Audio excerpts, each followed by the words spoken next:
maybe just quickly, before we start, I'll introduce ourselves so that we're from.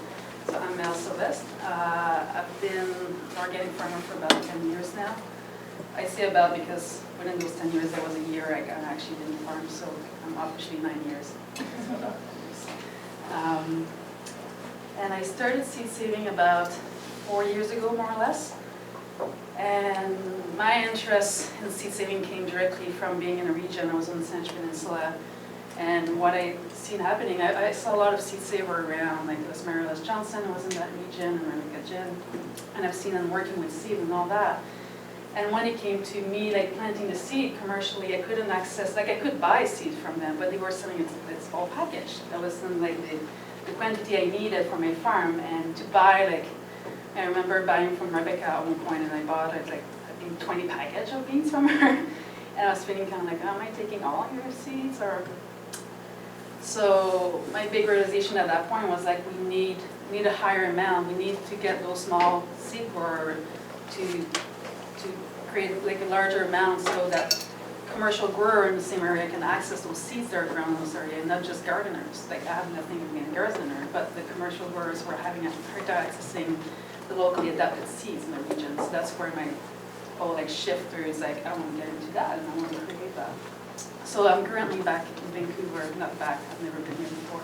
I currently moved to Vancouver last September because I went back to school at UBC, and now I'm at UBC Farm and I'm doing a project in seed saving and breeding on the farm. Yeah, that's enough for me. Okay. Well, it's interesting that you mentioned that. My name's Patrick Steiner, and I'll tell you, I kind of got into seed saving in a similar way. It happened when I, say 15 years ago or a little more, I worked for other farmers as an apprentice for many years. And one of the constant things that farmers always told me was, we need more organic seeds, we need more organic seeds. It was just one of those refrains that I heard over and over. And there were small organic independent seed companies that existed at that time. There was Seeds of Diversity Canada that had been building a grassroots seed saving movement across Canada. But the amount of people doing it wasn't anything like the amount that do it today. And the amount, especially from a farmer's point of view, looking for bulk quantities of organic seeds, was really hard to find. It almost was non-existent. And that was one of the reasons all these farmers I worked for always said, like, this is one of the things we really need. And they were, as a young person thinking of then becoming a farmer myself and doing my own farming gig, trying to figure out what a niche might be for myself, what I could focus on, what there was a need for out there. I had a lot of farmers encouraging me, why don't you grow seeds? We need more organic seeds. We need more organic seeds. And it was one of the things that led me into seed saving as a part of my kind of farm operation. And that's what it's continued to be. I've been running a small organic seed company for over 12 years now. One of the things we wanted to do, there's a lot of us here to get into individual introductions, but we thought we'd just ask you a few questions to try and get an idea of the level of your own knowledge, of your own experience with seed saving. Are you an absolute beginner? Do you have a few years experience? So we're going to ask a few questions and maybe ask for a show of hands. And it can just let us know a little bit about how to tailor the presentation and how in-depth we get on some of the material. And we also wanted to really let you guys know that while we've got a bit of an outline here and we're going to cover some very specific topics, we really want to make this not us monologuing at you. We want it to be a dialogue as much as possible. There are a lot of people in this room that I know have quite a bit of seed saving experience, that have knowledge, and we'd like all of you to feel free to pipe in at any point with a comment, with your own way of doing things, because there is way more than one way to skin a cat. And there's way more than one way to save a seed. Yeah, you don't want to do that. We're talking about seed saving. But there's so many different approaches to it, and many of them are all viable approaches. So some of you might have different ways of doing things that work really well for you, that are different than what we might mention. So please share your experiences with the group, and let's make this a conversation as much as us talking about things. So who here has never saved any seeds before? We got a few hands. Okay, good. So we're going to make sure we cover the real basics in this topic, which is great. How about people who've been saving seeds maybe for 5 years or less? Probably about half of the group is in that category. And who would say that they're a more experienced seed saver, like more than 5 years of seed saving experience? Okay, and we have some, yeah, some, I don't know what the word is. I hate the word experts, but let's call you experts. But that's, so that lets us know a little bit about that. So, yeah, just to give you a heads up, like we have a PowerPoint, and well, first, me and Patrick never presented together before we actually met yesterday. After a lot, like I sold seed to Patrick like last year and this year, but we never actually met. So that's another importance from this gathering happening, and just finally meeting the guy behind the emails. But also, yeah, this presentation, like it's, the PowerPoint here is actually got put together by someone at UBC Farm maybe 2-3 years ago, which I haven't even met the person that put the PowerPoint together. It's all an interconnected thing. But anyway, I grabbed it from what's been done before and changed it a little bit, so we decided to use it just for the purpose of like engaging our eyes and our ears at the same time. But yeah, well, just to give you a heads up, there might be information that might not be so relevant, so we might skip through, but we decided to use it as like kind of a guideline. So, let's start with that. Yeah, let's start with that. Let's see what we have. So that's just the outline of what it is. So, in general, I think what's a good way to approach, I think that like 101 is just to start with the general, like, well, why are we saving seed? And I think if you're in the room right now, you probably have thought through that a little bit, but there's, even for me, through the years, every year I found a new reason why I would be saving seeds that encouraged me to keep going. A little bit of biology, seed plant biology, and then getting more into like the skills of seed saving, maintaining purity, diversity, selection, maintenance, and some technique, and then at the end there's obviously a resource that you probably not going to want to look at because it's pretty long. But yeah. There's some fact, like I said, that PowerPoint got put together by someone else. I didn't put those facts there, so I don't know the source of them, so take them with a grain of salt. But it makes sense, like that about 50% of the world's farmers today still rely absolutely on seeds, saving their own seeds. If you think of another country that, I mean, and then at the same time thinking now with all that GMO shifting into like Africa and India and all those things, like if that number is now shifting as those crops are, those seed crops are taking over those countries which used to rely solely on their own seed saving skills. And that that's from 2008, that 6 corporations control 98% of seed worldwide, which is pretty worrisome. And that last one I totally disagree with. 10,000 years, way more than that. Like seed saving has been practiced for more than 10,000 years, but probably we can't really source it specifically in the amount of years. So. Well, one of the comments there about 50% of the world's farmers relying absolutely on saving their own seeds. We might not be in that position as farmers or gardeners here in Canada, but there's been a number of studies just in the last 5, 6, 7 years polling farmers and gardeners. How much of your own seed do you save? Do you use it? Why do you save it? And I've looked at the results of those. I've been interested in those, and it's really surprising to me how much seed farmers are actually saving. I kind of assumed that most farmers who weren't seed savers, who weren't maybe doing it on a commercial scale, were buying all of their seed. And it turns out, at least in the small scale BC farming movement, where where I was reading these questionnaires from, a lot of the farmers are growing a certain percentage of their own seeds. They might be starting with some of the simpler ones, and we're going to look at what are the simple seeds to save, what are some of the more complex seeds to save. But some of the simple ones like lettuce, peas, beans, tomatoes, a lot of farmers in BC save their own seeds of those because they can do that very easily and still get good quality seed that is true to type. So as much as possible, I'm finding that a lot of farmers these days, whether it's that they want to save money or whether they're interested in saving seeds so that they adapt to their climate better, whether they're looking for varieties that are harder to find out there, whether they want to make sure they're getting organic seed, they're saving a lot of their seeds these days. So it's not just about farmers in the third world who are living more on a sort of subsistence level of farming. It's even our small scale commercial farmers here in Canada and BC that save quite a bit of their own seed. And among gardeners too, that's really big. And we were talking last night, for those of you who were here in the evening, about the CD Saturday movement.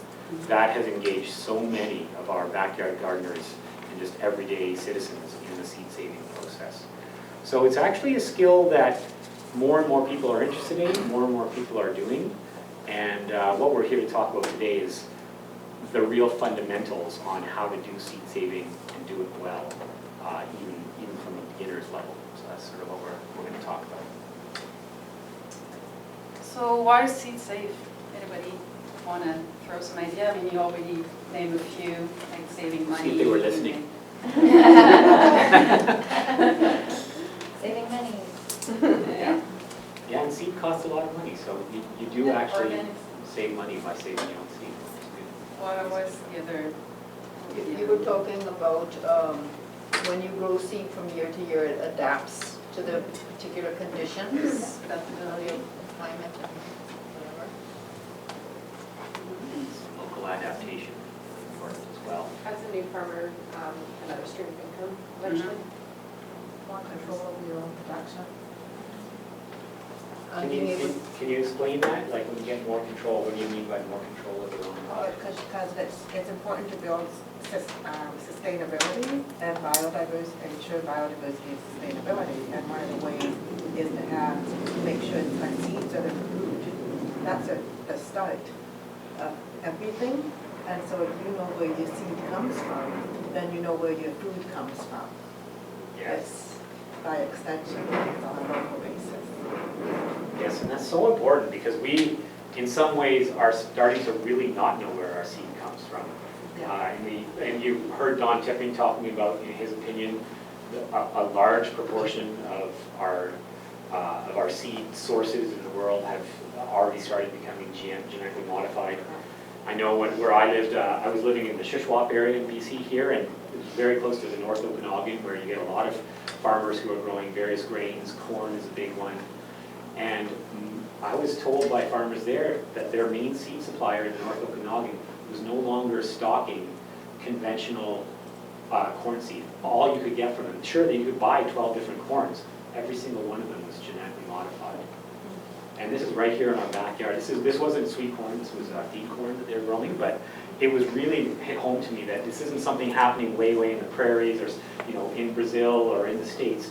It's right here in our own communities where farmers have had their choices for seed reduced so much that they don't have a choice. They're forced to buy GM even if they don't want to.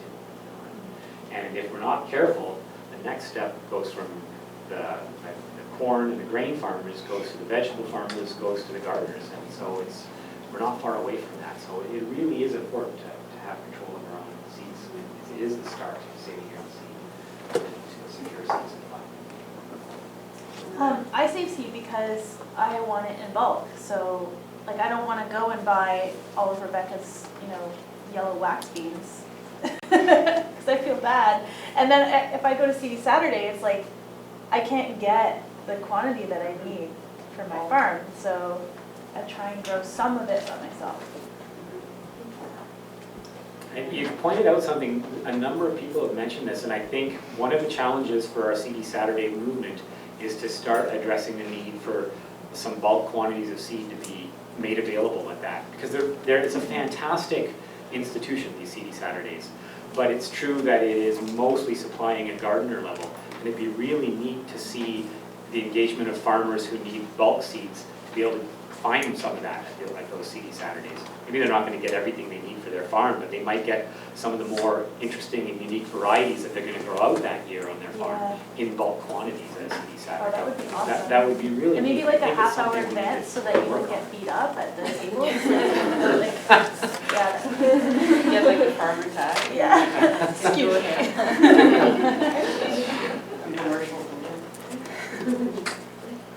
So any other idea? It's really gratifying. I mean, you put mud in the ground and you get 10,000.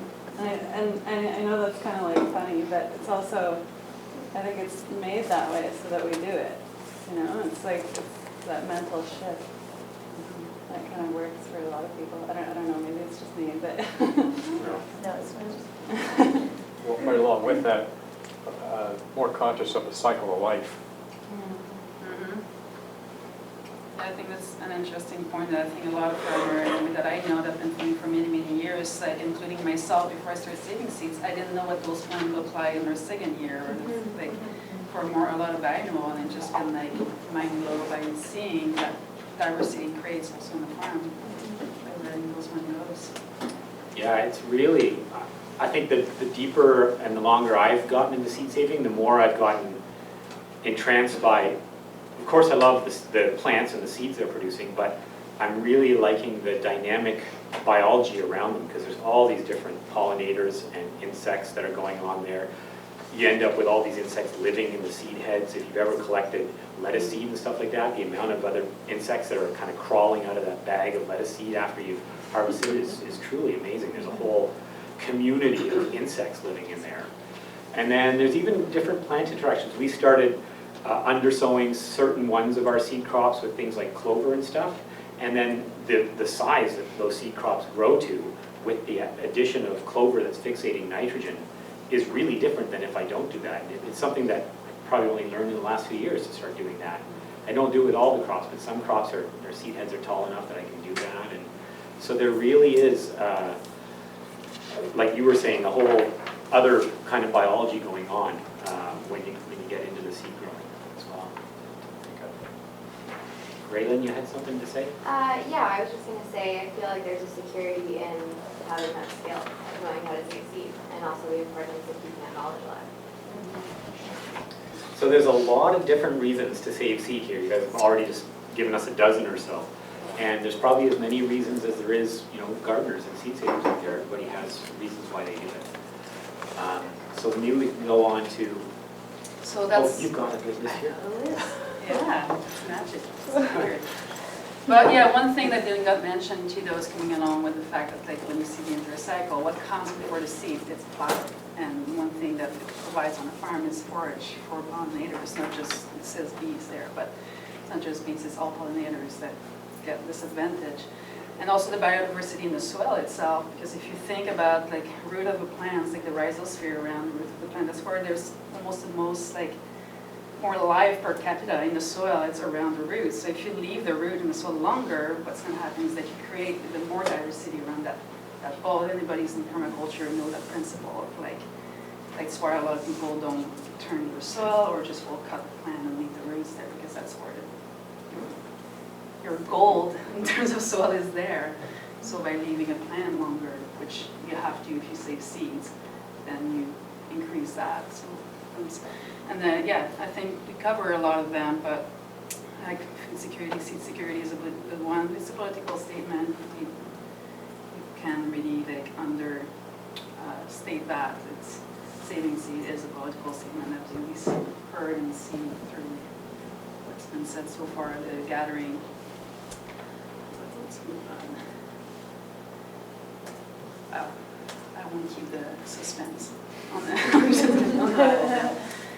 So one thing I like to address in terms when we do like the 101 is something that I had myself a hard time to wrap my head around when I started like seed saving, was the difference between like actually plant breeding and like the seed saving population maintenance. And I think it's a good thing to keep in mind if you're starting to seed save specifically. I like to have those two definitions kind of clear, so you have an idea of what you're doing and what are your goals, which I think is really important when you start a project. It's like, okay, where am I going with that? And I mean, a lot also of seed saving happened sometimes by, like I started seed saving by mistake in some degree. Like I saw tomatoes and I was like, oh, I think I can save them. I wasn't planning to do it, but like if you're gonna go through some more like okay, I'm gonna do seed saving, you think ahead of time.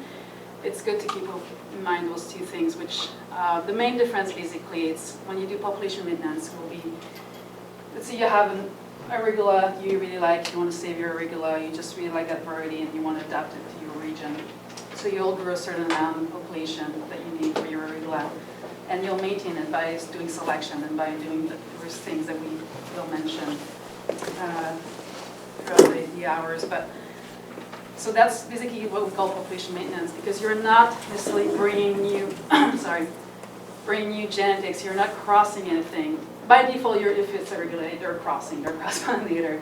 And of course, also by default, while you do population maintenance, you might find yourself doing breeding if you discover something different that's happened within your population. You're like, oh, I'm interested in that plant now. But mainly population maintenance will just be keeping, like, I really like this type of regula and I want to keep it and reproduce it. And then there's a plant breeding that I feel like it's almost a step after that you think, like, now that you know really what you like and you know what's missing, then you can get into like, okay, now I'm going to try to create, and I don't like to create, we're not creating anything, we're just moving things around. But I'm going to try to do something regarding that goal that I can achieve any other way by crossing, doing like on purpose crossing. So just to keep that in mind, because I think people get a bit confused of what they're doing. I've heard farmers just, like they're saving like one type of seed, and I was like, yeah, I'm a plant breeder. What are you breeding for? I'm saving the seeds, so there's a little bit of confusion out there that clarify it. Well, one thing I might, as a really simplified way to explain what population maintenance is when it comes to seed saving. We had a plant breeder, this guy John Navajo from the Organic Seed Alliance, that's been mentioned quite a bit here. He's been up for a number of workshops, and he, in one kind of funny sentence, succinctly wraps up what population maintenance how simple it can be. He says, you're pulling out the uglies. What it comes really down to is, and of course it's more nuanced than that. When you're saving seeds from plants, you're trying to save seeds from those ones that seem like they're the strongest, the healthiest, the least disease prone, that have the brightest color leaf, that have the right shape that you're looking for, that have all these sort of attributes and characteristics that are what you're trying to save seed from, you know. But sometimes he says, you don't necessarily know what you're looking for, but you sure know what you don't like when you look at it. And that's what he kind of meant by you're pulling out the uglies. And sometimes that's half of maintaining a really good quality seed line. It's just making sure that those ones that are obvious off types or that don't seem as strong and healthy, that you pull those out. And the reason you're pulling them out, of course, is you're arresting their growth so that they don't start producing pollen and sharing pollen with the other plants. You're stopping them from sharing their genetic information. And you're making sure that the plants you do want to save seed from, they're the ones that you allow to go to flower, to share pollen with each other, and therefore the seed line that you're carrying on comes from all of those best ones in a way. So I always it's a really easy way for me to remember it. You're pulling out the uglies. Of course it's more nuanced than that. We're going to get into some of those nuances as we go through this thing, but that's a simple way to sort of talk about population maintenance when it comes to seed saving. And then the plant breeding, it really is a little bit more of an advanced level. I mean, I've been saving seed for about 14 years now, and I still would say I am not a plant breeder, and I have not undertaken plant breeder. And I run a small-scale commercial seed company. I would call myself a seed saver. I'm at that stage in my own development where I want to get into more plant breeding, where I'm doing selection with a specific goal in mind. But I haven't done that yet. So far I'm a seed saver. And a seed grower. I reproduce seeds specifically for my own use and to disseminate them through sale, through sharing and all that. But I wouldn't have yet said I'm a plant breeder. But that doesn't mean that you have to wait that long to become that. You can become a plant breeder and of course it's something you grow at with skill and practice. And you can become that after just a few years of seed saving if that's where your interest lies. I think one thing got me to think about, because I'm in university right now, I'm hearing a lot of younger folk, or folk my age, maybe younger, but there's this mentality that you can, if you have the knowledge, you can just go and do it. And one thing I keep repeating over and over to people is like, well, if you want to breed a carrot, you need to know what the carrot look like first. And a lot of those folks I'm talking to never grown a carrots, but they want to breed a carrot because they heard that the carrots need this disease resistance. And it's like, oh yeah, with my science background, I can breed for them. It doesn't know what all the diversity of carrots are there, and they don't know what to look for. So it's something I've been telling a lot of people, just start by figuring out what's out there, grow them, taste them, play with them, start being a market gardener basically. And then get into now you know what's out there, now you know how to pick the best one and not the best one. Because maybe at first you'll be tempted to just save everything that's big. Doesn't mean it's the best one necessarily, because you didn't know what to look for. So, yeah. And sometimes I think with plant breeding, you might in your garden or on your farm identify a need, and that would be your end goal. So I give you an example that we just identified this at our farm this year. We do the farmers markets, and we have little baskets of cherry tomatoes, the multicolored ones, and they're really fun for people to buy and stuff like that. So they're something we like bringing. And so when we have some of our own seeds that we save for that every year, and then we also buy some seeds from other seed companies that round out the different shapes and colors we want. And this year we were looking for a pink cherry tomato, and we just couldn't find anybody with a pink cherry tomato, like a really good pink cherry tomato. It just doesn't seem to be out there. And we're like, well, there's our breeding project. We're going to try and breed a pink cherry tomato sometime on our farm. We don't know how we're going to do it yet, but we know the end goal that we want. So now we're going to go about the process of educating ourselves and learning how to do that. It's something we're going to try and do. Does it, by any chance, does anybody know a good pink cherry tomato out there? Can you? Yeah, John's got one. What's a variety name? Pink pear cherry, so it's a bit of a pear shape. Okay. I didn't come across that one. I'll look for that. And it'd be nice to have a round one then too. So there doesn't exist a pink round cherry that you know. It's funny. I think we have all these other colors of cherry tomatoes. Okay. So, one by one, explaining the names. Okay, back to, I failed science classes when I was a kid. Like, I wasn't very good at them. I got really interested in biology when I left school and was working on farms. When I was in school, I had a bit of a mental block to biology. So I never learned this in school, but I've been relearning it as a farmer. And as a seed saver, getting to know biology classification is actually particularly important. And so you're sort of seeing the hierarchical breakdown here, right, from kingdom down to species. And we know it can go lower than that too, into subspecies and stuff. But the really important stuff as a seed saver is to know the ones that are underlined there, the family, and the genus, and the species. And I'll summarize it like this, and then if you have something to add. The family is important to know because many of the common vegetables or even the flowers and herbs that we save in our farms and gardens, they can be categorized into different plant families. Those are usually, they have a Latin name. And those plant families will have a whole bunch of things that are kind of similar to each other in certain ways.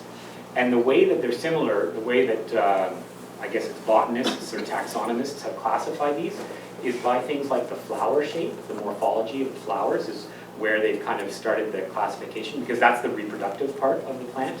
It's the part that's really important for them to use. And so they've categorized these things all into family units, and it's because the family unit tends to have flowers of the same shape, or very similar shape, I should say. And so what's neat is because they have flowers of the very similar shapes, they produce seeds in a similar manner. That the way they're held, the form those are in, whether they're in pods, whether they're in open umbels, whatever it might be, they're very similar. One family, all the plants in that family have a similarity. All the plants in another family have a similarity. As a seed saver, that's really helpful because you might get overwhelmed and think there's all these different vegetables and plants to save seeds from. How am I going to learn how to do all this? But if you learn how to do just one of the plants in a plant family, the knowledge and the experience of doing that, harvesting it, cleaning that seed, growing that plant, it's transferable to all the other plants in that same family. It's very same techniques that you use, very same skill base for knowing when it's ripe, very same skill base for harvesting it, very same tools and techniques for cleaning the seed. So knowing what family a plant is, it gives you a big hint as to how you're going to approach working with it as a seed saver. And then the genus and species are particularly important because those are the two scientific names that most plants are given. So a good example of genus and species for a well-known plant, let's just talk about the cabbage. Cabbage, genus and species, the Latin name for it is Brassica oleracea. And always in the scientific name, it's the genus and species. The first name is the genus, the second is the species. So you would have Brassica oleracea, or in this case, they're talking about the amaranth here, so it's Amaranthus cruentus, I'm going to say, because the other one's too long. it's really important as a seed saver to start learning the genus and species of plants, because if a plant has the same genus and species name as another plant, they will actually cross-pollinate with each other. And that can create problems for you as a seed saver, where you get, I mentioned Brassica odoraceae, the cabbage is that genus and species. But who can tell me some other plants that are also that same genus and species that are Brassica odoraceae? I know some of you will know them out there as seed savers.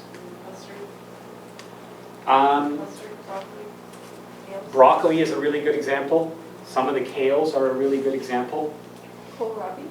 Yeah, I think so. Yeah. Can anybody confirm that? I think kohlrabi is Brassica odoraceae. Cauliflower is, Brussels sprouts. So there's a whole series of plants that are Brassica odoraceae, and this happens to be the one that has the most, that are all, so I'm kind of cheating by using this as an example. It's not usually this complex. But as a seed saver, you need to realize those are going to cross. And if I have Brussels sprouts flowering in my garden and a broccoli, at the end of it, I'm going to end up with a strange cross between the two. The seed I save will be neither a broccoli or a Brussels sprouts. So then you start having to limit your seed growing in your garden. And we're going to talk a little bit about some of the techniques that we use for limiting those. Yeah. Let's go even further than species then. It does. There's subspecies. There's How would yeah. you just choose a broccoli? Must be a couple more classifications. Well, the next, in gardening, the next level down, which would be a subspecies, and if you're talking about maybe animals or insects, but the next level down in vegetables or plants is usually called a varietal or a cultivar, the two interchangeable words there. So that would be the next level down. So there are many different varieties of broccoli or Brussels sprouts or cabbages or whatever. So that's sort of the next little level down there in classification, I guess you would say. Does that make sense? Does anybody want to expound on that? Does anybody want to explain that? I don't feel like I explained that clearly, so somebody else. Yeah? Well, further, if I were to choose, let's say, a purple broccoli from a green broccoli, then you might have to get even further than what's normally known. What you would have to do, and they actually both, because they both have the same genus and species, that's your clue that they're going to cross, regardless of whether one's purple and one's green. They will cross-pollinate with each other if they're both flowering at the same time and have that opportunity for pollen to move from one to the other. So our way of making sure that we actually save a good broccoli seed and can keep it true to type is with some other techniques. And isolation distance is one of them, and we're gonna talk about that very shortly in this presentation. So maybe just bear with me, and we'll see if that answers your question. And if it doesn't, we'll just pop up back with it and keep asking. Mm-hmm. And also keep in mind that if your broccoli cross with your cauliflower, you might actually create something pretty neat. Like there is farmer that actually have, like I think there's a broken flower somewhere. I don't know. There could be some neat thing. That might be harder to maintain their purity, but what it looks like. But yeah, some people manage to do pretty good work. Okay, who failed our anatomy? Like the anatomy of plants. So we won't spend too much time on that, but just I think it's important in the same way that it's important to understand genus and species, and it's also important to understand what it is in the flower, what's happening in there. And I mean, that is a really generic flower that barely doesn't exist, I think, in the world. That's like perfect, like you have a stamen here and a stigma. But in general, like all flower will have either those parts on or the parts separately, but the plants or the population in general will all have those parts somehow. And yeah, so just everybody know there's pollen on the flower, and I don't know if most of you know that pollen is what we call the male part. And then there's also, if you're gonna pollen, you have to have the other side, which is the female part, which what's called like the top section, the stigma and stils. And when we look at seeds, basically, what we're looking at is actually the female part that's left. So the pollens do the job, and then usually will die off, or the branch will fall off the flower, or the plant itself, like in terms of spinach. The pollen and the female parts are actually on separate plants. So the male plant will actually just die when it's done its job. good thing it's not like that in human. Well, it could be interesting. But so I won't spend more time, like, so if you want to add something on that, but I just wanted to, like, we will go more in details on like now what, knowing those things, what it can imply. But everybody has a general understanding that like, it's basically like in human, you need something to happen to be fertilized, and to be pollination and fertilization, and then the seed appear. I think the only thing I'd like to add to that is if it feels like a difficult piece of knowledge to retain all of that information, to do seed saving, you don't actually need to know all of that. Like I, as a seed saver, was saving seeds for a decade before I even started trying to figure out the names of these things. The reason you don't need to know it is, you know, Mother Nature is already taking care of all this for you. She's created the flowers, she's created the mechanism for the pollen to move, whether it's by insects or wind. Mother Nature is doing all of that for you. It's part of the plant's normal life cycle. And we as seed savers, we're really just sort of taking care and stewarding these plants to make sure that they're in as best health as possible. But the seed will be produced naturally. Like it's we're not sitting there with little brushes moving pollen from one thing to another the way you kind of picture the lab coat plant breeders doing. As the basic seed saving, you can save such great quality seeds and not know any of this information. Which isn't to say that it's not important to talk about it sometimes, but please don't be overwhelmed by it. It's a simple process, the seed production, that's happening naturally. And it would happen without you being there if you just went away from your garden for 2 months. So there's two big categories of plants, anyway, reproduction or pollination style, which there are self-pollinator and there's also the cross-pollinator. And I think that part is pretty important too. Even if you don't know the name of the parts that's involved, you need to know if what you're going to save is a self-pollinated crop or a cross-pollinated crop.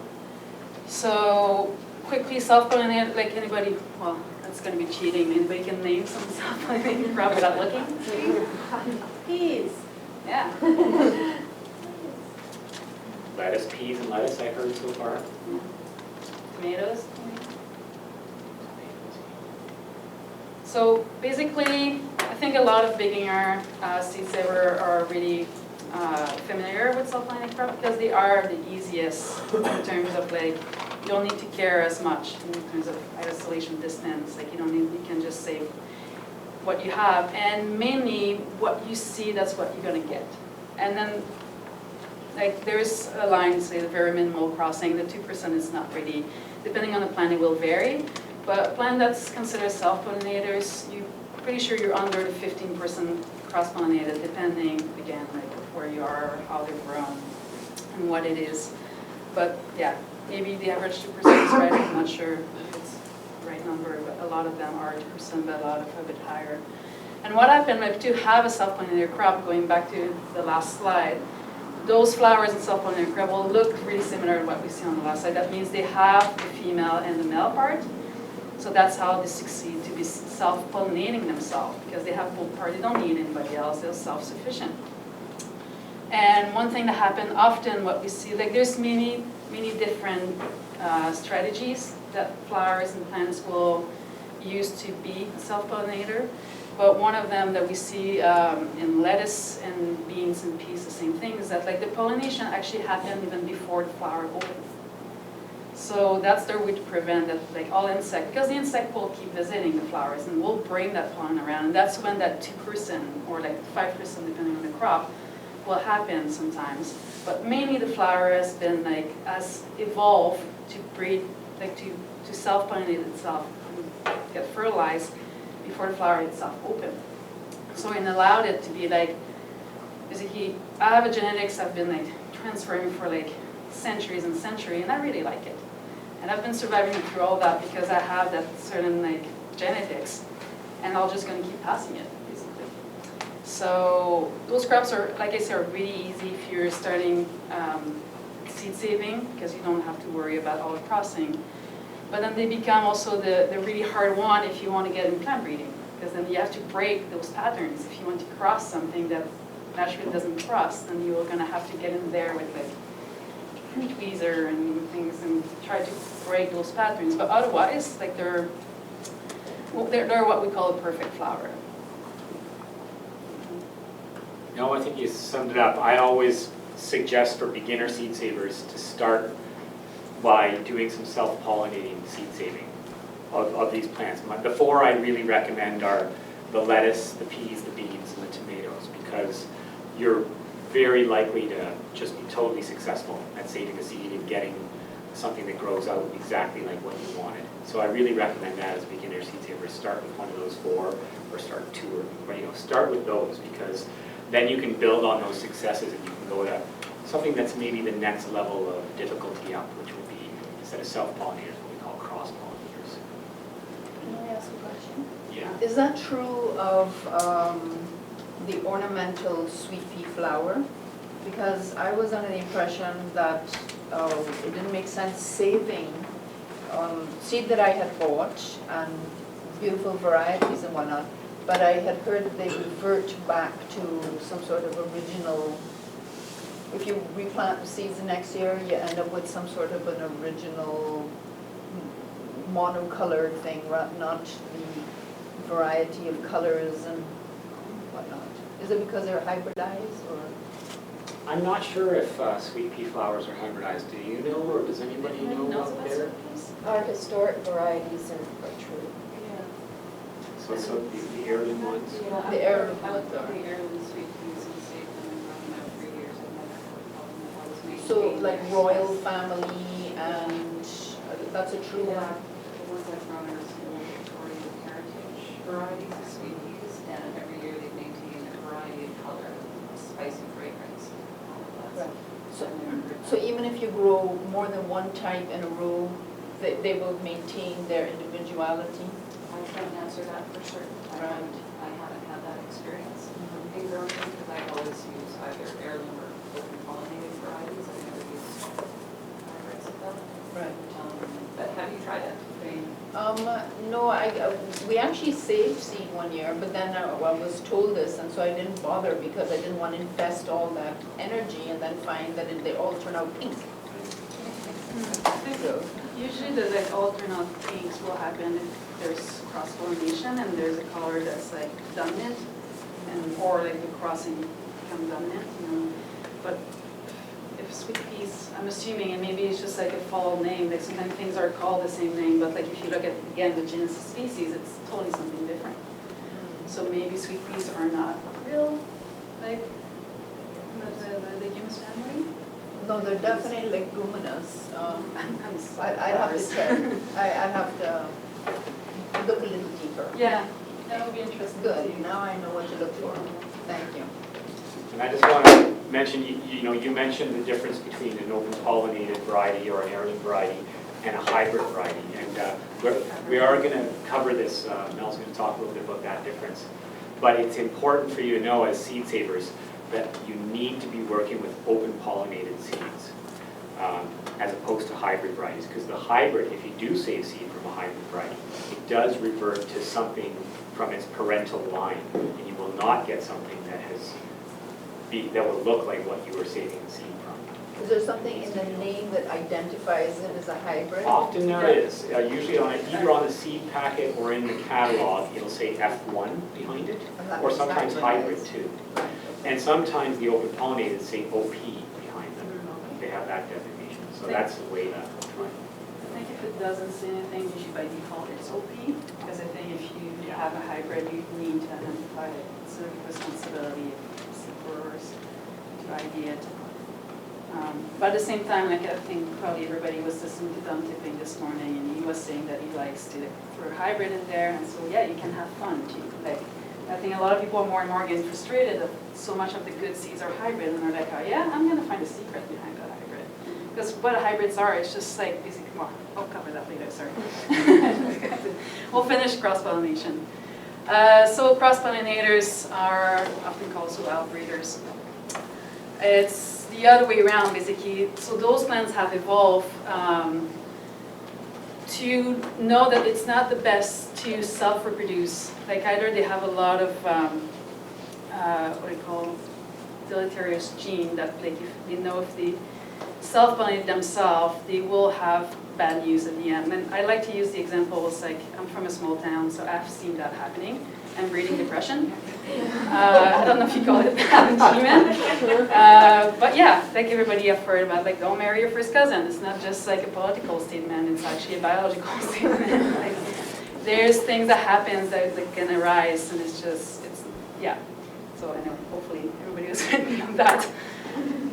So same thing in plants. Some plants though are smart. They evolve like basically capacity to be like, okay, we know it hasn't been good for us. Everybody that self-pollinate end up dying for X, Y reason because they show some deleterious genes, which are like usually things that they won't be positive for you as a plant to grow. So a lot of brassicas are included in there, and you can see the rest of the list too. So those plants actually do need another plants, and usually more than another plant. So we talk usually in terms of population when we want to seed save from cross-pollinators. And a lot of things that has evolved, they could have perfect flower, and that's when sometimes it gets a bit confused by people, because then they will look at the flower and say like, oh, there's a female and a male part, so that means they can self-pollinate it.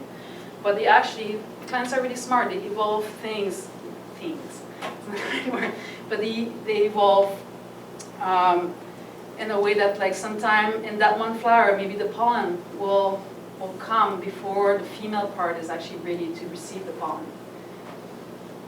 Sometimes the other way around. Sometimes they even evolve some kind of like hormones, and when the pollen meets the sigma, it will recognize like, hey, you're my own, like I don't want you in there, and block it. So plants are actually really smart in that way. So with those crops, what you have to keep in mind is that first you need a population. You don't want to save just one plant. So you might get seed from one plant, and again, you might discover something really neat about saving just one plant of arugula or broccoli. But if you want to get into serious seed saving, then you're going to have to meet some kind of a population size so that you have enough that will mix all together and keep that strain of diversity within the crop. So specifically, you don't want to plant out the next year, just seed from one plant? Yeah. Is that what you mean? But no, if that one plant that you save the seed from was surrounded by other plants that have Then it's flower okay. too, Yeah. and you just decide like, you look at it, it's like, that's way too much seed, and I'm just going to save that one. That one will have received the pollen from all the other plants, and you should have the diversity in that one mother plant. But if one plant is growing all by itself, then it will have just pollinated itself. Yeah, quite likely, or, yeah. That would be what would lead to inbreeding depression that she was talking about. That would be an Yeah. example of not enough of a population to maintain good genetics. And there is some plants that like, I know I often talk about them, and I think about like community gardens where you have this really limited amount of time, and often you'll read literature and it tells you like, if you want to save like broccoli, you need 20 plants, and you're like, well, I have like, my garden plot is that size, how can I fit 20 plants? And there is some plants that you won't see that inbreeding depression right away, and if you just save for your own purpose, like just save it, like just have fun, replant it and see what happens. And maybe after a few years, that's when you're going to start, like it's not as good as it used to be, and then buy or get it from somewhere else and restart again. It's not like, you don't have to like, oh my God, I just have one plant, it's going to be the end of the world. But if you get into, again, serious seed saving, and if you want to exchange your seed with someone else and everything, it's nice to keep pretty strong population on the market, let's say. Did you mention isolationisms with this, or are we going to talk about that? Yeah, I think, Because that's important. yeah. The difference, and maybe we'll get into the details, but the difference between the self-pollinating plants that we talked about in the last slide and the cross-pollinating plants is that for you as a seed saver to save it and have that seed grow true to type, in the self-pollinating plants, as she mentioned, because they are perfect flowers that pollinate themselves, they don't exchange pollen with other plants, you always get this exactly what you want. But these guys can exchange pollen with, they do as a biological mechanism, exchange pollen with other plants that are of the same genus and species, right? That's what we talked about earlier. So then if you did have a broccoli in your garden and a cauliflower going to seed, you would end up with a cross, or even two different kinds of broccolis, a green and a purple, you would end up with a cross. So you have to think with the cross-pollinators of isolating them by distance And that distance is just enough that the insects usually don't make the pollen move from one plant to another. But that distance is very large because insects cover a lot of territory. So often that distance is half a mile or something like that. So it's significant for you to think about as a seed saver if you're saving cross-pollinating plants. Know the genus and species, and generally just make sure that you're only letting one population of those grow out to seed. You could grow a few cabbages and a few broccolis, but only let the broccolis go to seed. Don't let the cabbages go to seed as well. It's a good example of how to keep isolation. And that also relates to a community garden plot where you might think that you have a good distance, but in the case of Vancouver, maybe there's a really big community garden, and the person at the other end, which maybe is only a couple hundred meters away, is growing a different brassica, and so here's in your community garden, it's much more difficult. It is. That's a particular challenge that you would face in a community garden situation, or even just a garden with neighbors who are gardening around. Right. If you're a real seed saver, you start walking around the neighborhood or your other neighbors, and you're peering in their garden, trying to figure out if they've got anything going to seed that's going to cross with yours. Yeah. You start looking at that kind of stuff. I'm always looking at my neighbors' gardens and wondering, is this going to be a problem? And if it is, I go and talk to them, Yeah. try and cajole them. Don't you want to pull that out? I'm trying to save some seed. Like, oh, do you that have a kind of weed thing. there. Oh, sorry. So it's one of those things to be careful of, when you're seed saving. That's my question with weeds, is that, so if I'm trying to grow something, a brassica, and then I've got wild mustard, then I have to do wild mustard control, right? Yep. I'm not sure about that, to be honest. Well, mustard is crossing with the mustard. I'm pretty sure. It must only cross with certain kinds, though. I think you'd probably want to look into the genus and species of Yeah. a wild mustard Of a and local what you're mustard, saving. Yeah. Because we have a lot of wild mustard around our farm, and we save a lot of various mustard green plants without any crossing Yeah? over. Yeah. I save all my tatsois and mizunas and the cannons and things like that. They never cross with wild mustard. And I was told not to worry about it by John DeVasio, actually. He said that wild mustard wasn't in danger of crossing with a lot of things. But the way you would know is look at the genus and species. Yeah. To try and figure out what it is that you're growing, and I don't know what wild mustard you might have, but if you can figure that out and figure out the genus and species, if they share the same genus and species name, that's your clue that they cross. So I would say maybe this is a question that we need a little bit more Because I looked into the authority genus on, of the but species and it was the same. Maybe I can inside help of you. it. Oh. What defines a species is its ability to exchange genetic material. So rarely will pollination occur between species of a genera. So it's only within a species, and there's very rare examples when two different species will exchange gametes. So if your mustards are not the same species as your other cruciferous plants, generally they won't exchange gametes. That's what I thought, that they were the same species, but maybe the information I found was wrong. And I can see mustard. I think you probably can. And then the way to know is to save seed and grow it out the next year, and then you really know. You know if you've got a cross. So sometimes there's a trial and error factor in our seed saving, is figuring that out. And the issue with broccoli and cauliflower is that they're actually the same species. That's right. They're mutations of the same plant. They're not a different plant. Yeah. So to simplify a lot of work, does that mean you can only have one kind of squash in your garden at a time if you? No, same thing with squash. They will have, all the squash has the same genus, but they have different species names. So you have like machada, something, how to say it. And then there's different type of squash, like there's pepo. So they will cross, pepo will cross together with this one. So, yeah. But and that's what's hard with the squash though, is that you don't see the fruit until you don't select until the cross is made. So it's different set of mind. I have an unknown variety of a cherry tree, and each year I get maybe 3 cherries. It looks like there's going to be a lot of cherries, but they all self-abort except for like 3 or 4 cherries. Do you think it's possibly it's a a cross-pollinator, and that somehow you get these very few that somehow manage to pollinate? Does anybody know about cherry trees that could answer that? Ken? Cherries require cross-pollination, so unless you have another species, or a cultivar within the species, not the species, another cultivar, you won't set fruit. You need more than one Yeah, you cherry need tree. two And then you have to have insects to transfer the pollen, so you can fail many steps along the way. Similar with the apple trees. But plant another cherry, and then you I think might I will, find yeah. your problem solved. And get some mason bees too. Yeah. Those two, You yeah. get the right one. Yeah, it can't be just any cherry. They have to be pollen compatible cultivars. And your nurseries will list which cultivars are pollinating, which cultivars. I like that there's the right answer, like, yeah. Like the bee.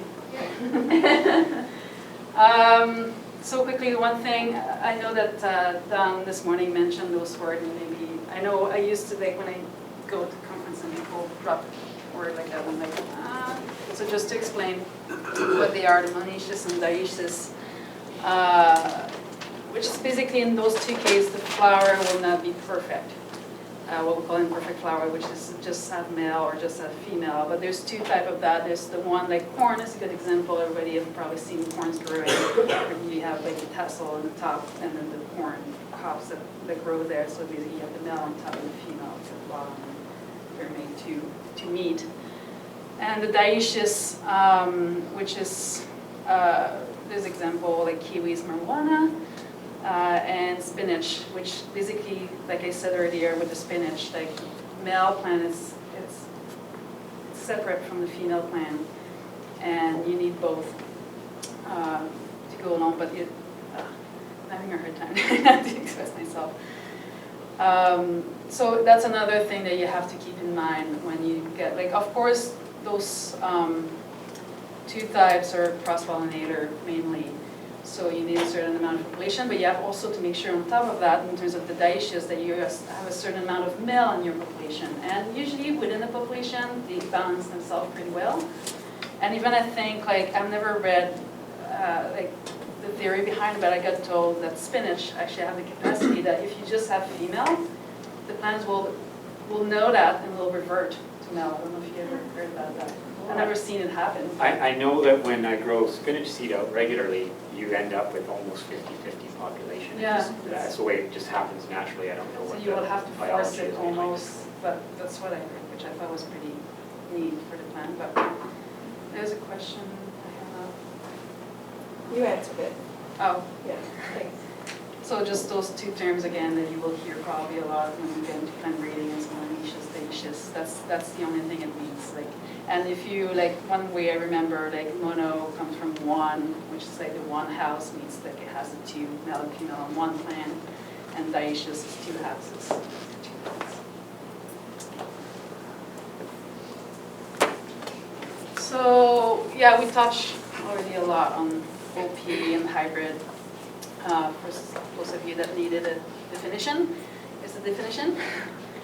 But like Patrick said already, like if you're gonna do seed saving, do it based on open pollinated seeds. To start with at least, so when you get used to it, maybe you can do like Don is doing and just like throw some hybrid in there and try to find your source and reselect and all. But basically what happened is like hybrid seeds, the way that they are bred is like they take two lines of really, like we call pure lines that are really stable, and then from that they know their genetics is really stable, and then they will cross it knowing exactly what's the result of that crossing. It's like with, same thing with humans, basically we all have two sets of chromosome, and like you cross them and you know your first generation exactly what's going to happen, because they test. It's just not like, oh, I know that. They tested before and they know the results, and they know they can reproduce it as long as they have those two pure line of parental line.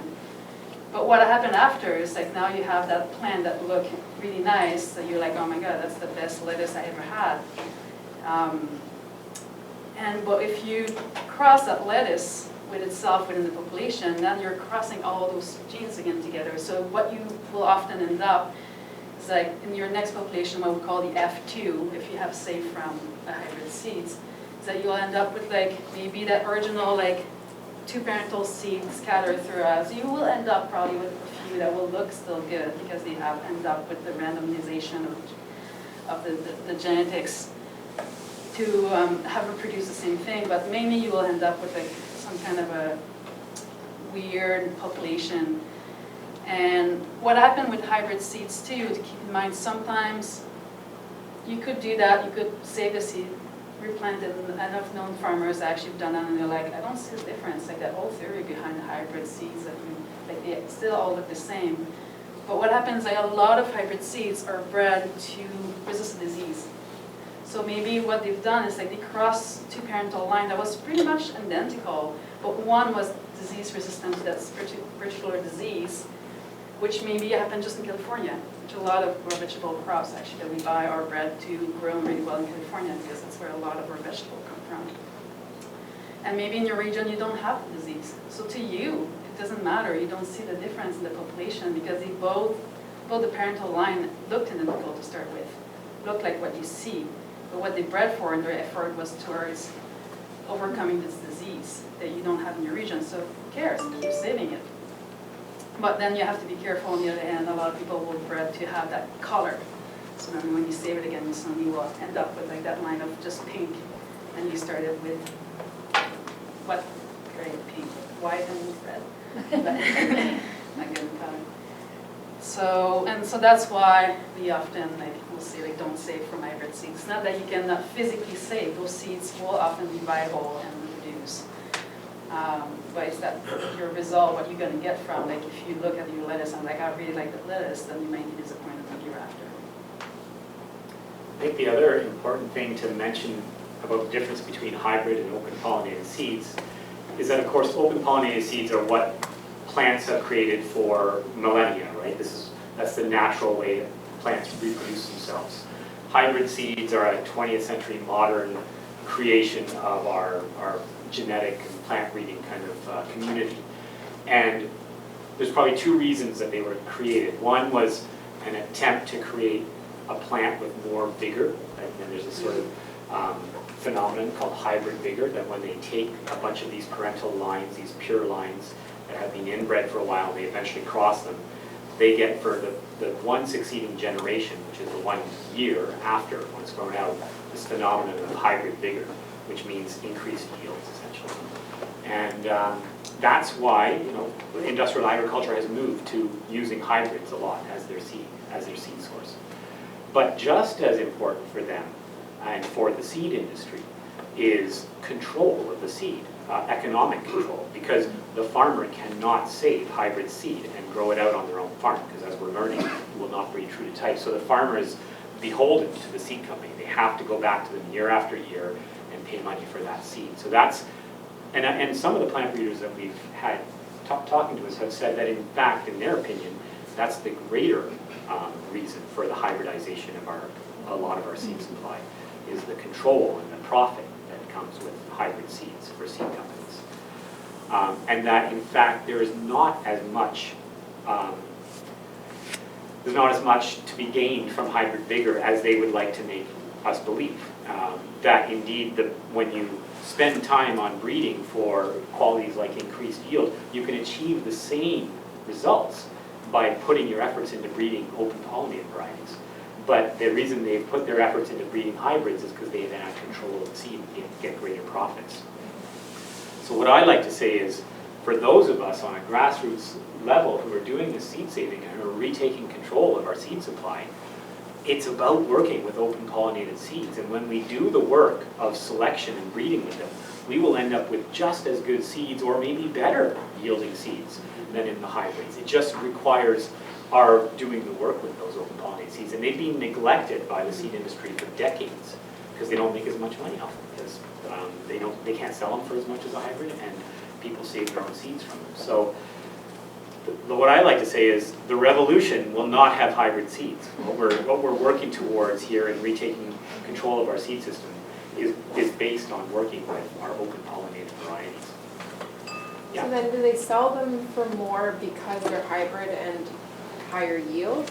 So they're sold with the. That is the idea? reasoning, that you Okay. can expect greater uniformity and higher yield. Those are the Okay. sort of two main tenets that they sell them for and sell them for more Right. money.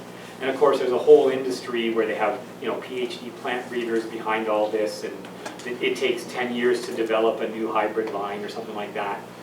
And so they have to recover their Right. R&D, Yeah. and so that's why they're selling them for much more, kind of thing. And I think that's a really important point you made too, about the fact that, like, there's a big belief now, like, in the commercial growers, that they go towards a hybrid seeds because they produce better and they're more uniform and everything. But one of the main reasons, like you mentioned, is that the open-pollination population that have been maintained by the industry have been neglected. So it's not true at the end of the day that the OP are not that good, it's just there's not as much money to be made out of them. So then they neglected them, and then 3 years, it's just they became worse and worse and worse. And that's what the role of now, like, training a lot of farmers, is that we know, like, what the potential of open pollinated are, and bringing back those times, being like, well, actually, my OPs that's as much productive as your hybrid seeds. Because if we don't grow open pollinated seeds, then we'll lose, if they go extinct, we'll lose all those great features that we can be working with to make plants that are as great as hybrids. And the way in which you work with the open pollinated is, as you were saying, is that the only way, by taking out the uglies?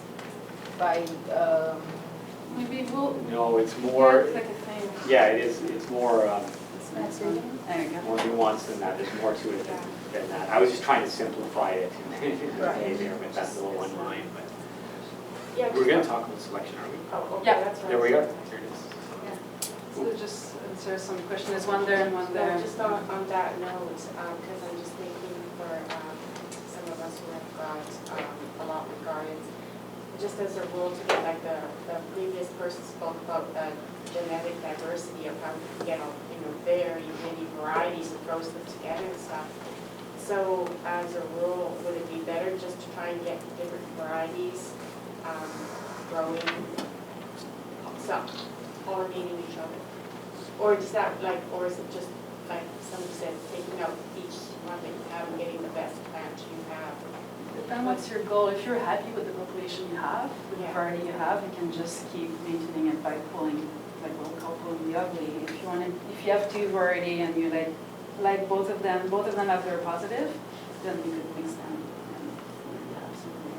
So you don't have to keep genetic diversity in mind sometimes, or? Yes, you do have Okay. that, and maybe we'll cover it. I'm aware that, like, we might be running out of time, and I think that I found myself the fun part of coming out, so we can get stuck a lot. So I don't know how people want to approach that. If we should, like, speed up on the genetic side and get more into, like, threshing, winnowing, and all those practical Well, skills. what time are we going to, do you know? I don't know. I think 12:30. Yeah, Okay. Oh, we have 2 hours. Oh, okay. We still have 40 minutes. Oh, I thought we were done at noon, so it's okay. It's okay. Well. Can I just, it's still genetic related, but I just want to know, does it ever happen that a hybrid has been around for long enough that that genetic code becomes stable, or are they always unstable? A hybrid, yeah, by its nature, they keep recrossing lines all the time to make a new hybrid, that first generation F1 seed all the time. So it's never stable.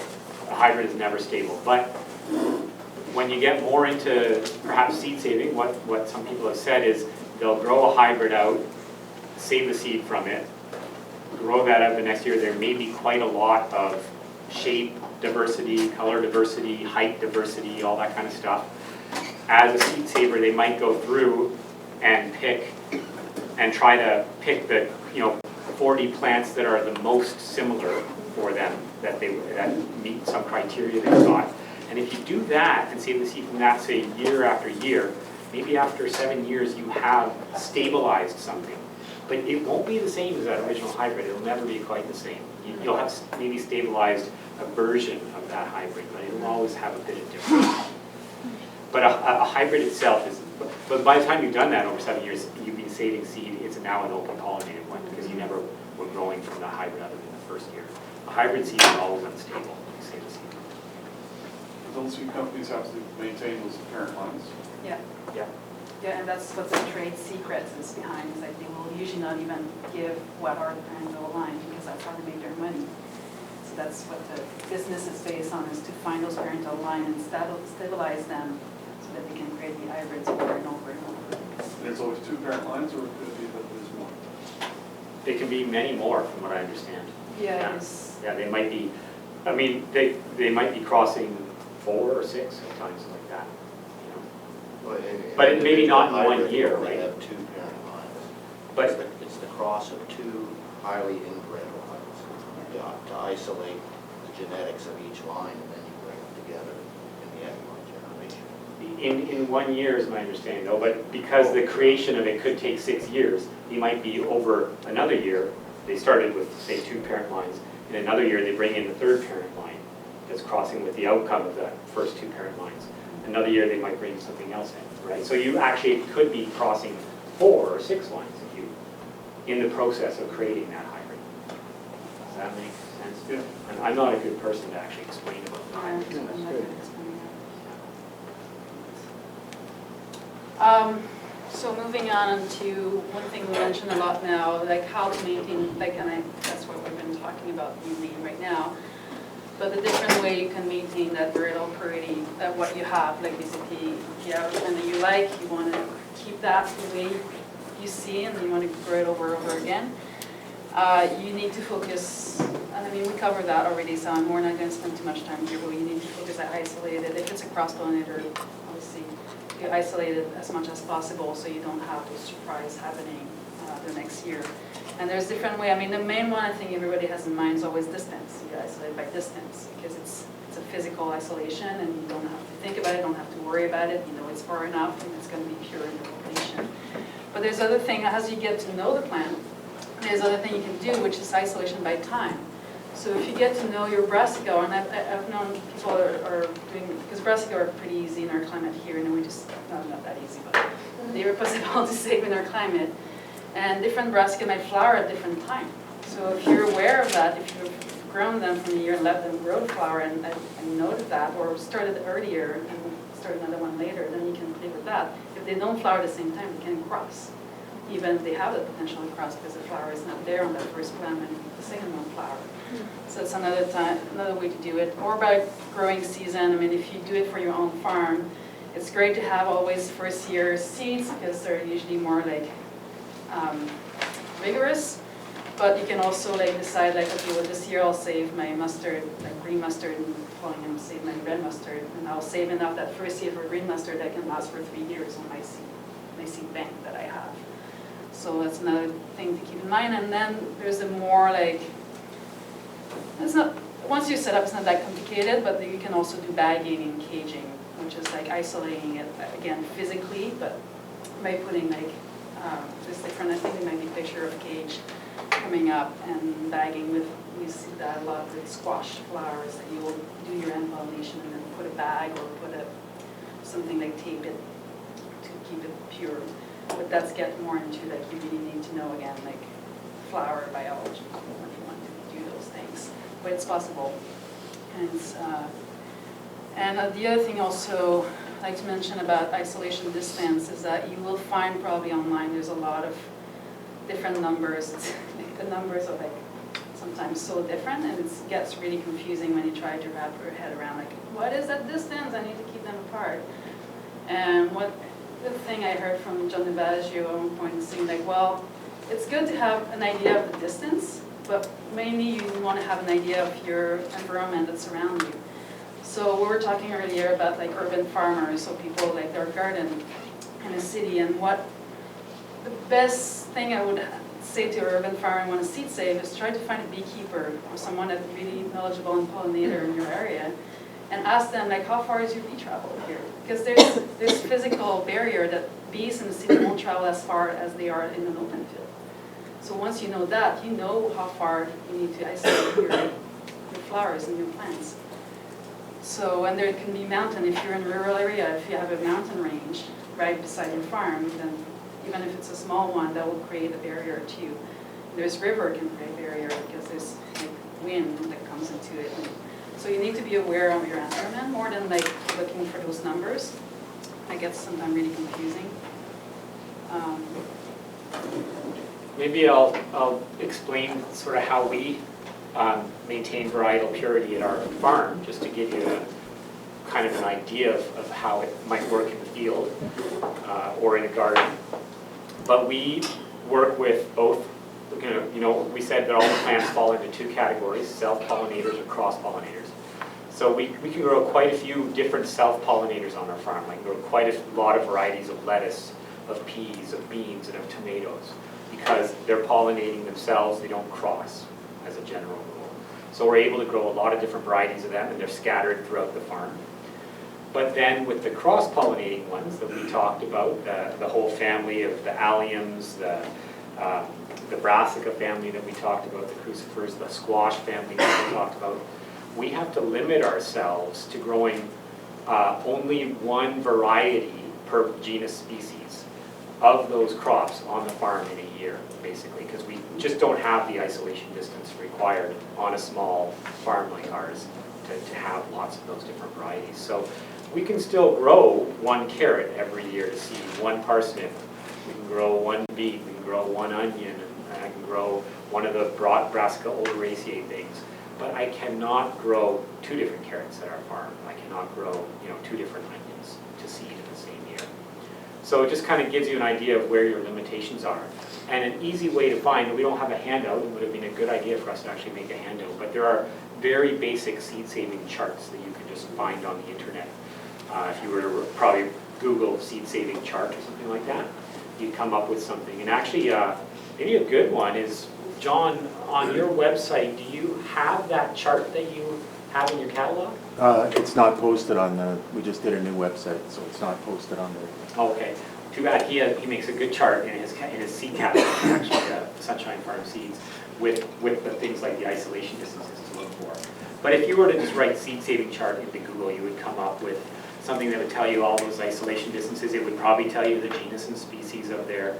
And that's a handy way to have on one single page a lot of information encompassed for you to look at and say, okay, I can grow these different things and be sure they won't cross, and these other things, I got to limit myself to one of each in the garden that'll produce seeds. I think the best chart actually I came across is Organic Seed Alliance website. They have like document, I think it's, what's it called? I think it's the Seed Saver, like for gardeners and farmers document that they put together, and there's like the most like explicit chart that I've seen. And they even consider the fact for isolation distance, they can actually give you a number if you're a gardener and a number if you're a farmer. So like based on those numbers, you kind of almost have two extreme there, and then based on those numbers, like I say, you could vary your own, create your own number based on your region. Yeah, that's a good one, I know. So that's seedalliance.org is their website. You can find that there. And I think Makela that's here today has some flyers too, so we'll get that. So population size, again, we covered it a bit earlier, but just to review quickly, you avoid inbreeding depression, like I explained, and increase the vigor. So by having the diversity, just it's biologically what happens, it does increase vigor of your population. By taking those, just weeding out those bad ones out of there. And yeah, that's what we just said. Yeah. I think that the important thing there is you can get away with having really small population sizes of the self-pollinating plants, the peppers, or sorry, the tomatoes, lettuce, peas, beans. They have adapted over centuries, over millennia, to tolerate inbreeding depression, so they don't show any deleterious traits from that. So you can only grow just a couple tomato plants and save seed from them without a problem. But if you only grow a couple of the outcrossers, say an onion or a carrot or something like that, and you save seed from just 2 carrots or 3 carrots each year, after a number of years, you're going to have inbreeding depression, and you're just not going to have a very strong, healthy line anymore. So you need maybe, you're going to want 40 or 50 of those kind of plants if you can do that. Maybe less, but that's in the seed-saving chart as well. Yeah. It gives you guidance. Population number. So selection and maintenance, what have we covered so far? Well, one thing, I think I mentioned it a bit, be open to surprise and new traits. Sometimes you get so focused, you're like, what's the best one? And you forget to look for what, actually, you're different, but I kind of like you. So always be open, because mutation happen all the time, or just the weird one, like black sheep in the family, will happen. And maybe that is a good one. Maybe you want to separate it from the other and start playing with that. So always be open-minded, basically, when you look at your crop and you start selecting and pulling what's bad. Observe the whole plant, not just the fruit. I think that's a lot of the mistake we make. Like, let's take an example with the peas. Like, we'll be tempted to save, obviously, like, you look at your pea crop, and you'll be looking for the big pea pods, if you like big peas. But sometimes you'll forget to look. It's like, well, where's my plant? What am I looking for also? Like, am I looking for like a shorter? Like, am I breeding for a dwarf plant? Or am I breeding for taller? What am I maintaining? Because sometimes the surprises also, when I say be open to surprises, is that there's gene that will be linked within the plant itself. So maybe that the capacity for the pod to become really big is linked with something that maybe the sugar level on that pea pod is not going to be good. So you have to be careful. You have to look. You have to think as like a whole when you look at it. And you want to select. Usually, you want to do your selection when the plant, starting from the day that the plant germinates. You can start your selection based on like which one germinated the quickest. So that could be one of your selection criteria when you save seeds. So you always have to keep in mind, don't go just for the big seed or the big pod or the big fruit or the brightest color. Go in terms of like, is my plant is doing well in this climate? Did it turn yellow? Did I need to fertilize it more? Which links to like, don't baby your seed crop. Don't give them the optimum situation to grow, because it will be hard to select how resilient they are. Like if you put like tons of manure around the plant and just have tons of nitrogen, you don't know how resilient it will be to your climate. Don't be, like, I mean, I think the vets would always say like, be really rough. Like I would say like, grow them the way you would want to grow them on your normal farm for production. And that's how you will save the seeds that are adapted to you, to your method, to farming. And then consider the other things, like often too, if you start saving like a full row, for any of you that have grown seed, like you will often observe that like the end of the row sometimes will be more productive or less productive, like depending on your soil. And you need also to be aware of your environment that you're growing on.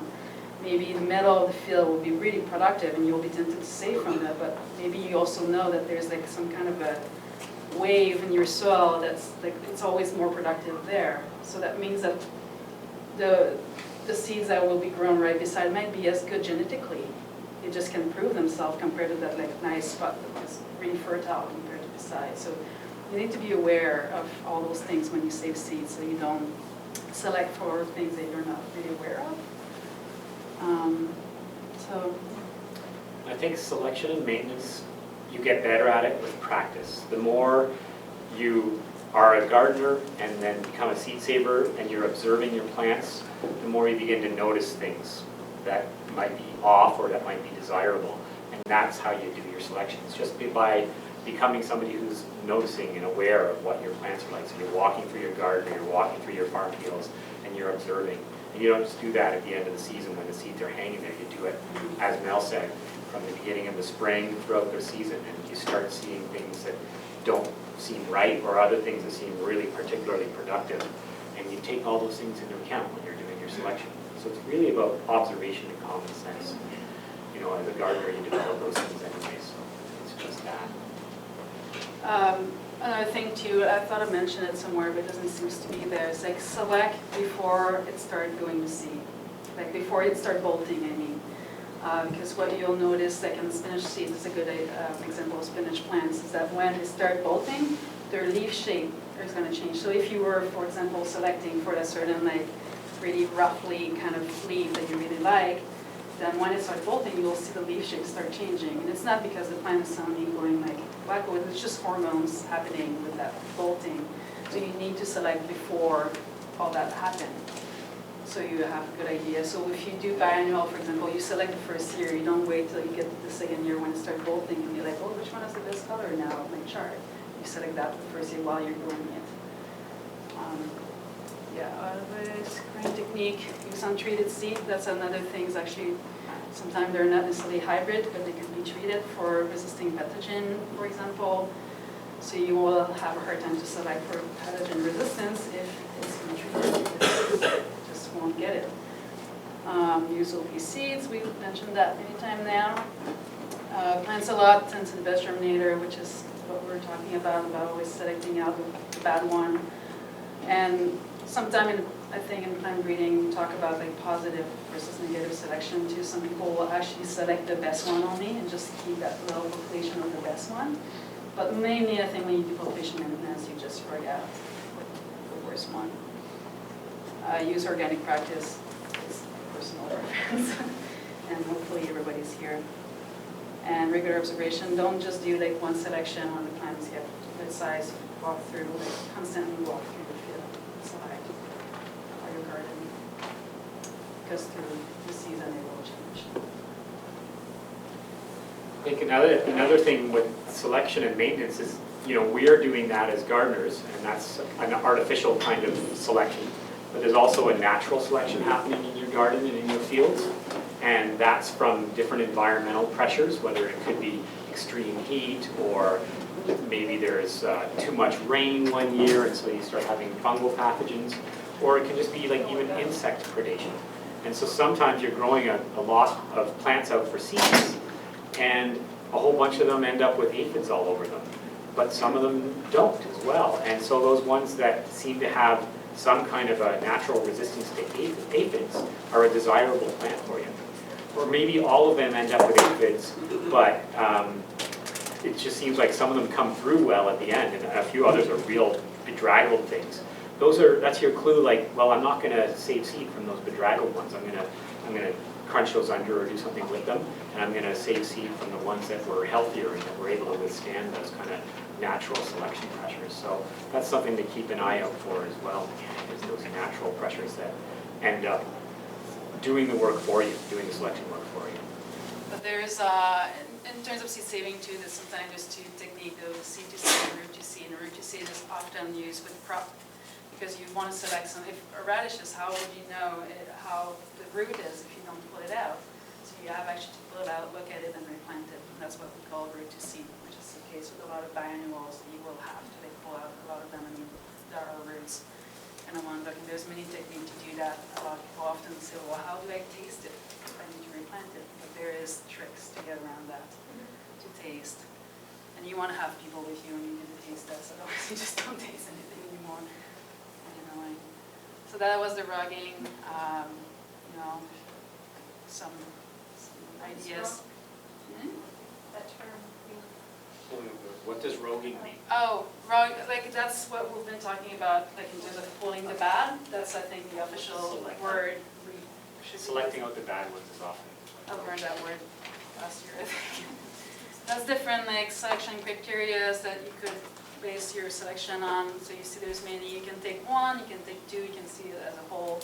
It's often really challenging to try to get the perfect vegetable. So like when you start, try to go, don't be too demanding on yourself, because you might run into disappointment, but that's some of the criteria that you could definitely base your selection on.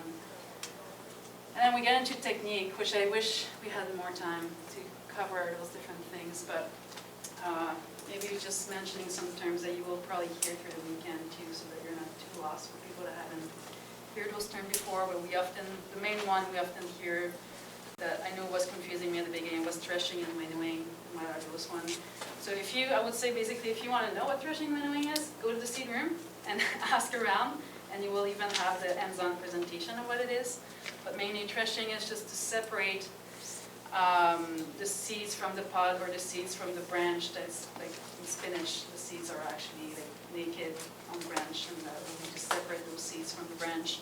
And the winnowing part will be like to actually separate the debris. And once you like separate them, they're still all mixed together. And the winnowing will be separating those debris out and have clean seeds.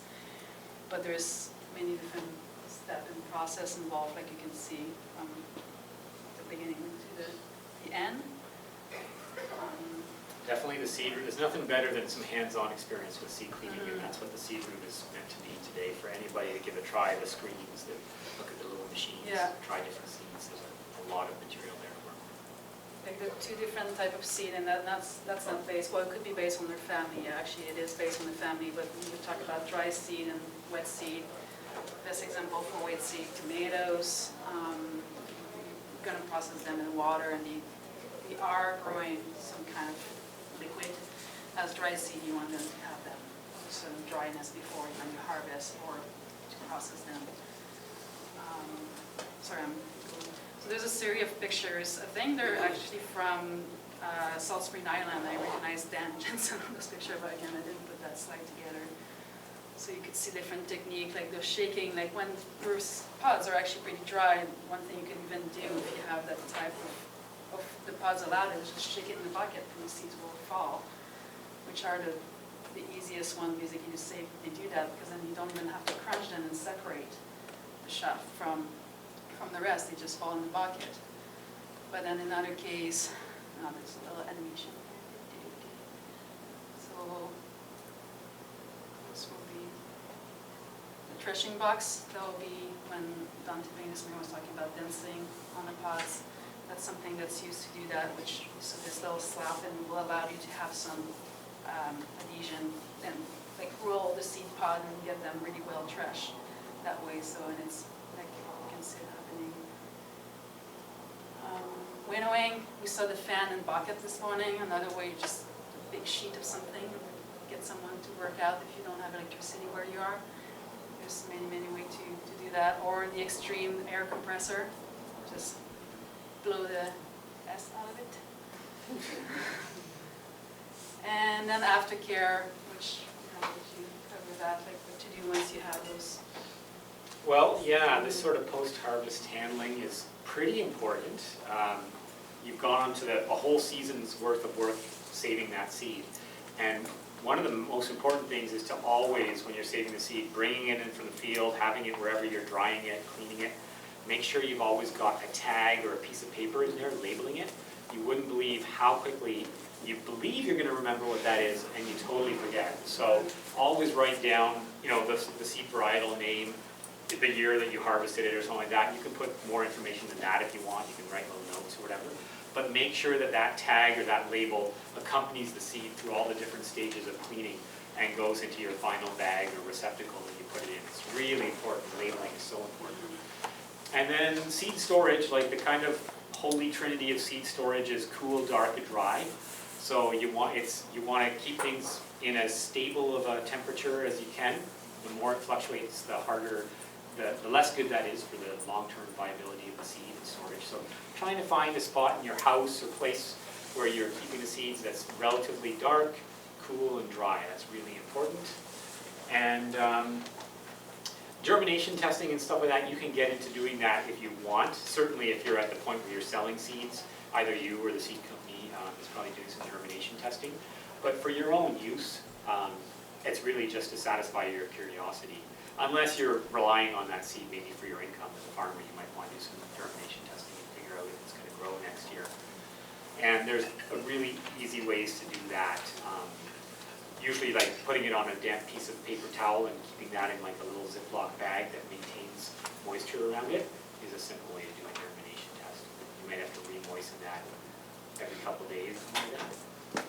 As long as, say you count up 50 or 100 seeds onto that paper towel and then you count them in a week and then in 2 weeks or whatever, you can find out what your germination percentage is that way. So those are parts of aftercare with your seeds. Thing to be aware too, I think some seed have natural cycle. If you look at what they would do in nature, some seed need a special little push to germinate.